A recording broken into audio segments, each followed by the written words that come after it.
राष्ट्रीय अधिवेशन क्रांति की भूमि नागपुर में आज उसके दूसरे दिन के समस्या समाधान सत्र में आप सभी का स्वागत है। खास करके मंच पर उपस्थित एडवोकेट रामेश्वर सिंह जी ठाकुर जी, हमारे मूल निवासी संघ के पूर्व सीईसी सदस्य परेश मेहता जी, हमारे कार्यकारिणी सदस्य आदित्य प्रधान जी,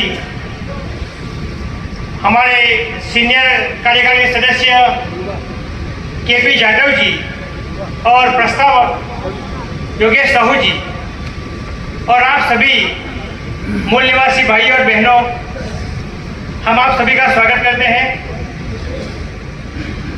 इस सेशन का जो विषय है निजीकरण से प्रभावित शिक्षा, स्वास्थ्य और रोजगार की बहाली। साथियों, हमारे पूर्व वक्ताओं ने काफी विस्तार से आपके सामने चर्चा की है। शिक्षा, स्वास्थ्य और रोजगार, ये तीनों चीज हमारे जीवन की मूलभूत जरूरत है। कल से हम सुनते आ रहे हैं कि भारत का संविधान हमें जीवन जीने का अधिकार देता है, लेकिन ये अर्ध सत्य है। पूर्ण सत्य यह है कि भारत का संविधान हमें खुशहाल जीवन जीने का अधिकार देता है। हम कहते हैं कि संविधान से हमें सर्वाइवल मिलती है। हम ये जोड़ना चाहते हैं कि संविधान से हमें खुशहाली वाला सर्वाइवल मिलती है। ऐसा क्यों? संविधान निर्माताओं ने भारतीय संविधान के माध्यम से देश के शासकों पर ये जिम्मेदारी डाली है कि वह देश के हर नागरिक का उसको शिक्षित करने का प्रयास करें, उसके लिए सारी योजनाएं बनाए और ईमानदारी के साथ भारत का हर नागरिक शिक्षित बने। उसकी व्यवस्था करने को संविधान का आदेश है। उसी तरह जो स्वास्थ्य है, देश का नागरिक बलशाली हो, तंदुरुस्त हो, इसकी चिंता करते हुए इसकी जिम्मेदारी भी सरकारों के ऊपर डाली गई है। और जो रोजगार है, क्योंकि आदमी अगर रोजगारमंद है तब वो कमा सकता है और कमाते हुए कुछ पैसा बचा सकता है और बचाते हुए वो अपने भविष्य के, अपने परिवार के भविष्य के बारे में भी ऐसी स्थिति निर्माण कर सकता है जिससे उसका कॉन्फिडेंस बना रहे। तो रोजगार पैदा करने की जिम्मेदारी भी संविधान के माध्यम से सरकारों पर है। ये सारी बातें हम पहले भी सुनते आ रहे हैं। ये जो सेशन है उसका नाम ही है समस्या समाधान सत्र। ये समस्याएं जो भी है, हमारी मूलभूत जरूरियात सिर्फ ये तीन नहीं है, इसके अलावा भी जरूरियात है। लेकिन हमारे पूर्व वक्ताओं ने ये तीन चीजों की जो बहाली है उसके बारे में आपको बताया। ये बात बताने का प्रयास हुआ कि देश में जो निजीकरण शुरू हुआ है, जो असंवैधानिक है, जो भारत के करोड़ों बहुसंख्यक मूल निवासियों के हितों के खिलाफ है, उस निजीकरण के वजह से ही ये सारी बदहाली हमें झेलनी पड़ रही है। और जब तक ये निजीकरण बंद नहीं होगा और देश के संसाधनों का राष्ट्रीयकरण शुरू नहीं होगा, तब तक ये बदहाली हमें झेलना पड़ेगा। तो इसकी समस्या क्या है? इस समस्या का समाधान क्या है? मूल निवासी संघ चाहता है कि देश में निजीकरण बंद हो। बहुत सारी समस्याओं की जननी ये निजीकरण है। निजीकरण क्या होता है?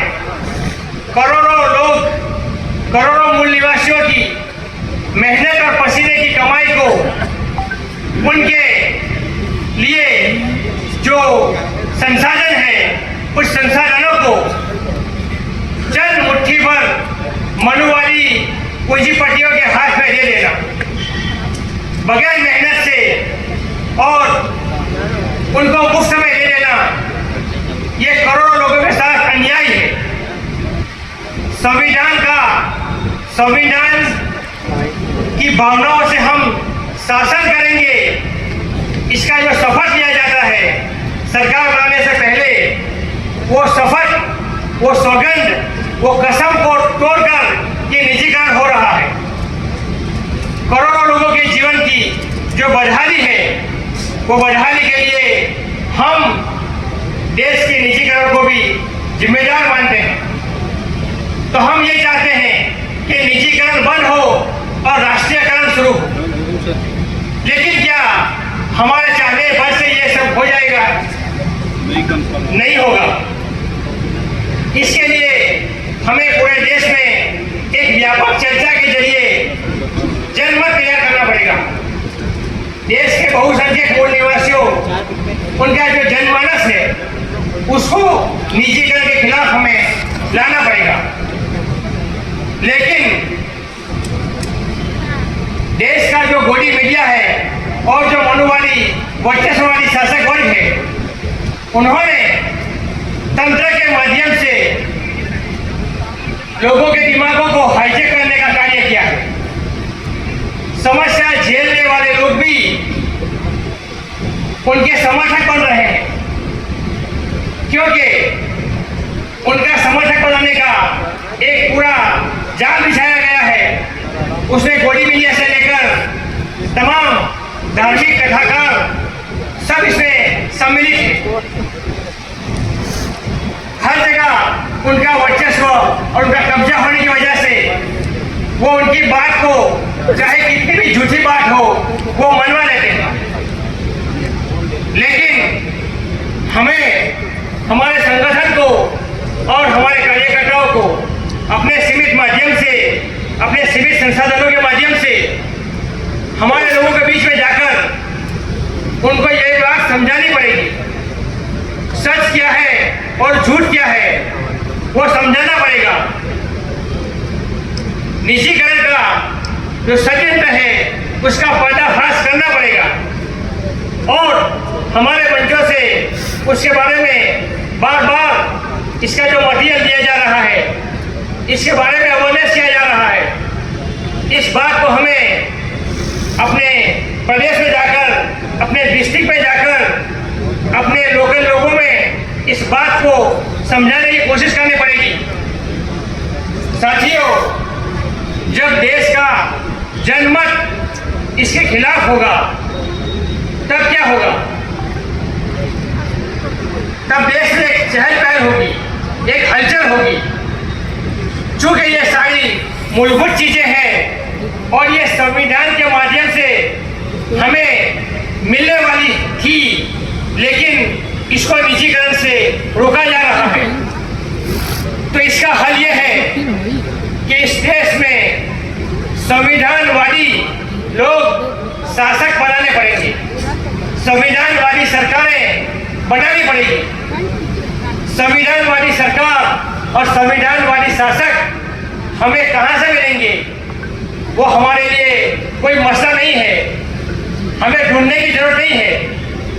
इस देश में ईमानदारी के साथ, समर्पितता की भावना के साथ जो लोग संविधानवाद चला रहे हैं, संवैधानिक संगठन चला रहे हैं और संविधान के लिए आंदोलन चला रहे हैं, PS4 के माध्यम से देश भर में एक बहुत बड़ा मिशन चला रहे हैं, उन लोगों को ही इस देश की सरकार में आना चाहिए और उनको लाना चाहिए। जब तक देश में संविधानवाद का गलबा नहीं होगा, देश में संविधानवाद का वर्चस्व नहीं होगा, तब तक देश में संविधानवादी सरकार नहीं बनेगी। संविधान वो चीज है कि इस देश के सभी लोगों को जो हमारी बात से सहमत हो या न हो, हमारी विचारधारा से सहमत हो या न हो, लेकिन वो कभी भी ऑफिशियली संविधान को नकार नहीं सकते, क्योंकि हम ये मजबूती के साथ मानते हैं कि जो संविधानवादी है वही सही मायने में राष्ट्रवादी है। वरना जो लोग राष्ट्रवाद का बाजा बजा रहे हैं, लेकिन उनके पीछे उनका गुप्त एजेंडा है, वो राष्ट्रवाद की बात कर कर देश पर कब्जा जमाए बैठे हैं। अगर वो राष्ट्रवादी होते तो जो राष्ट्र जिस संविधान से चलाने का हमारे पूर्वजों ने, संविधान निर्माताओं ने जो व्यवस्था की थी, उस संविधान को टाक पर रखकर वो शासन नहीं कर सकते। हम उनको राष्ट्रवादी नहीं मानते, हम राष्ट्रवादी उसी को मानेंगे जो संविधानवादी हो, अपने जीवन के हर क्षेत्र में, जीवन के हर पहलू में वो संविधानवादी उसका व्यवहार हो और संविधान के साथ उसका रिश्ता जुड़ा हो, हम उसी को संविधानवादी मानते हैं। और संविधानवादी सरकार बनाने से, संविधानवादी लोगों को शासन और प्रशासन में लाने से ही ये जो हमारी समस्या है उस समस्या का समाधान हो सकता है, ये हम मानते हैं। और हम आह्वान करते हैं कि हमें इस देश में आने वाले दिनों में संविधानवादी लोगों की सरकार बनाना है, और इसके लिए हमें जितना भी त्याग, कुर्बानी देना पड़े, उसके लिए हम तैयार हैं। और हम अगले सेशन की वजह से हमारी इस स्पीच को यहीं ही ख़त्म करते हैं और आपसे एक नारा लगवाते हैं। हम बोलेंगे, मूल निवासियों का नारा